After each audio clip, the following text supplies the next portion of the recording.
এই মুহূর্তে শেরেবাংলা ক্রিকেট স্টেডিয়ামে আছেন রিপোর্টার তারেক হাসান শিমুল। সরাসরি যাচ্ছি তার কাছে।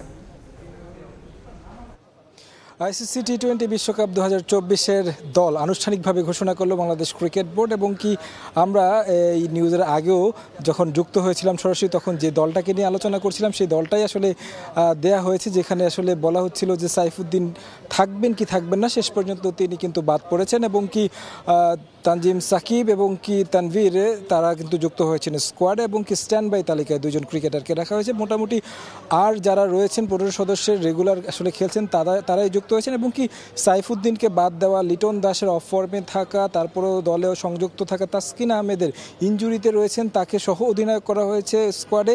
এইসব বিষয়গুলোর ব্যাখ্যা দিয়েছেন।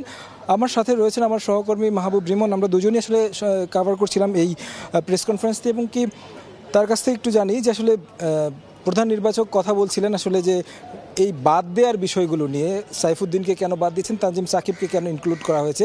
সাইফুদ্দিনের এক্সপিরিয়েন্স আছে বিশ্বকাপ খেলার এবং কি তানজিম সাকিবের সেটা নেই, তারপরেও কি ব্যাখ্যাগুলো আসলে প্রধান নির্বাচকরা দিয়েছেন তাকে আসলে এগিয়ে রাখার ব্যাপারে। দেখেন, প্রধান নির্বাচকের যে প্রায় 40 মিনিটের মতো যে প্রেস কনফারেন্স, সে প্রেস কনফারেন্সে 3টা বিষয় কিন্তু আলাদাভাবে নজর কেড়েছে। প্রথম যেটা হচ্ছে তাকে একটা দীর্ঘ সময় সাইফুদ্দিনকে কেন বাদ দেওয়া হয়েছে সেটার ব্যাখ্যা তিনি দিয়েছেন। দ্বিতীয় যে বিষয়টা হচ্ছে তাসকিন আহমেদকে নিয়ে একটা অনুশোচনায় ভুগেছেন নির্বাচকরা। এবং তৃতীয় হচ্ছে কেন স্ট্যান্ড বাই হিসেবে আফিফ হোসেন ধ্রুবকে রাখা হলো এবং কেন তাকে জিম্বাবুয়ের বিপক্ষে কোনো ম্যাচ খেলানো হলো না। এবার আসি আপনার প্রথম প্রশ্নে। সাইফুদ্দিন যে কথাটা তিনি বারবার বলেছেন যে সাইফুদ্দিন তাকে নিয়ে আসলে সন্তুষ্ট হতে পারেননি, বিশেষ করে জিম্বাবুয়ের বিপক্ষে শেষ দুটো ম্যাচে তিনি যেভাবে বোলিং করেছিলেন এবং তার কাছ থেকে ইয়র্কারটা তারা আশা করেছিলেন এবং ব্যাটিংয়ে তিনি একটা এক্সট্রা একটা রোল প্লে করবেন, দুটোতেই আসলে তিনি একেবারে ব্যর্থ হয়েছেন, যে কারণে তারা সাইফুদ্দিনকে বাদ দিয়েছেন। তাসকিনকে আমরা দেখেছি মানে ভাইস ক্যাপ্টেন হিসেবে রাখা হয়েছে এবং কি তিনি ইনজুরিতে রয়েছেন।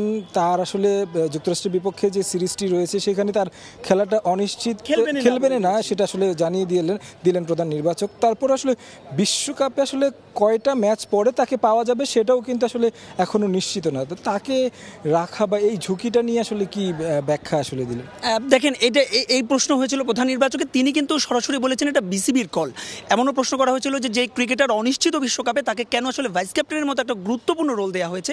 তখন প্রধান নির্বাচক বলেছেন এটা বিসিবির কল, মানে এটা আসলে তাদের কল না, এবং বলেছেন যেহেতু বিসিবির কল এখানে আসলে এই উত্তরটা বিসিবি দিতে পারবেন, এমনভাবে মন্তব্য করেছেন প্রধান নির্বাচক। কি মনে হয় যে আসলে এটা একটা একরকম বলা মানে যায় কিনা, খোড়া সহদলপতিকে নিয়ে আপনি যুদ্ধে নামছেন, এই জিনিসটা মানে এই সিদ্ধান্তটা কতটুকু আসলে যুক্তিযুক্ত মনে হচ্ছে? দেখেন, তাসকিনের ইনজুরির আপডেটটা পর্যন্ত প্রধান নির্বাচকের কাছে জানতে চেয়েছিল, তিনি স্পষ্ট করে কিছুই বলেন এবং আমরা যদিও জানতে পেরেছি হয়তোবা তিনি প্রথম একটা বা দুটো ম্যাচ মিস করবেন। প্রথম ম্যাচটা আমাদের কার সঙ্গে? শ্রীলঙ্কার সঙ্গে। আপনাকে যদি এই গ্রুপ থেকে বাকি যে 3 প্রতিপক্ষ অর্থাৎ দক্ষিণ আফ্রিকা, নেদারল্যান্ডস এবং নেপাল, অর্থাৎ আপনাকে শ্রীলঙ্কা কিংবা দক্ষিণ আফ্রিকা এই দুটো দলের একটা দলকে বিট করতে হবে এবং আপনি যদি আপনার সেরা অস্ত্রটাকে সেখানে না পান, সেক্ষেত্রে তো আসলে জিনিসটা অনেক বেশি দুর্ভাগ্যজনক। কিন্তু বারবার নির্বাচক বলেছিলেন এই বিষয়টা অর্থাৎ তাসকিনের বিষয়টা বরাবরই কিন্তু বিসিবির কল। আরেকটা বিষয় যেটা আসলে মানে প্রধান নির্বাচক আসলে মেনশন করছিলেন যে এবার বিশ্বকাপে একটা ক্লজ রাখা হয়েছে যে যদি কোনো ইনজুরি প্রবণ ক্রিকেটার থাকেন তাকে ক্যারি করতে পারবে দল। পরবর্তীতে যদি আসলে টিম মনে করে যে তাকে দিয়ে হচ্ছে না বা তিনি ওই নির্দিষ্ট সময়ের মধ্যে সুস্থ হতে পারছেন না, সেক্ষেত্রে হয়তো রিপ্লেস করতে পারে। সেই দিকটা বিবেচনা করেই হয়তো বা তাসকিনকে আসলে দলের সাথে রাখা হয়েছে। আপনার কি মনে হয়? না, এটা তো অবশ্যই, কারণ হচ্ছে কি দেখেন, বর্তমান সময়ে বাংলাদেশের সেরা বোলার তাসকিন। গেল 2014 সালে অভিষেকের পর থেকে কিন্তু দলকে তিনি একেবারে নিরবচ্ছিন্নভাবে সার্ভিস দিচ্ছেন। নিঃসন্দেহে তার একটা ইনজুরি কনসার্ন রয়েছে, তবে তার জন্য শেষ পর্যন্ত যে বাংলাদেশ ক্রিকেট বোর্ড অপেক্ষা করবে সেটা নিশ্চিত। এবং গতকাল আমরা যেমনটা জানিয়েছিলাম এই ধরনের ইনজুরিতে 3 থেকে 6 সপ্তাহের মতো সময় লাগে। যেহেতু এখনও 23 দিন বা 22 দিনের মতো সময় রয়েছে বাংলাদেশ ক্রিকেট বোর্ডের হাতে, সেরা অস্ত্রের জন্য তারা একেবারে শেষ পর্যন্ত অপেক্ষা করবে। যদি বোলিং অ্যাটাকটার দিকে তাকাই বাংলাদেশের এবং কি 4 জন পেসার 4 জন স্পিনার হিসেবে নিয়েছে, আপনার কাছে কি মনে হচ্ছে যদি তাসকিনকে আমরা বাদই দিলাম, তাসকিন ছাড়া শরীফুল, মুস্তাফিজ, তানজিম সাকিব রয়েছেন, পাশাপাশি সৌম্য সরকার যেহেতু রয়েছেন, সৌম্য সরকার মাঝে মাঝে আমরা বোলিং করতে দেখি, সেক্ষেত্রে কিন্তু তাকে আসলে হয়তো বা বিশ্বকাপে এই রোলেও দেখা যেতে পারে। পেস বোলিং অ্যাটাকটা তাসকিনকে ছাড়া যদি বিশ্বকাপ খেলতে হয় বাংলাদেশের, কতটুকু শক্তিশালী হচ্ছে?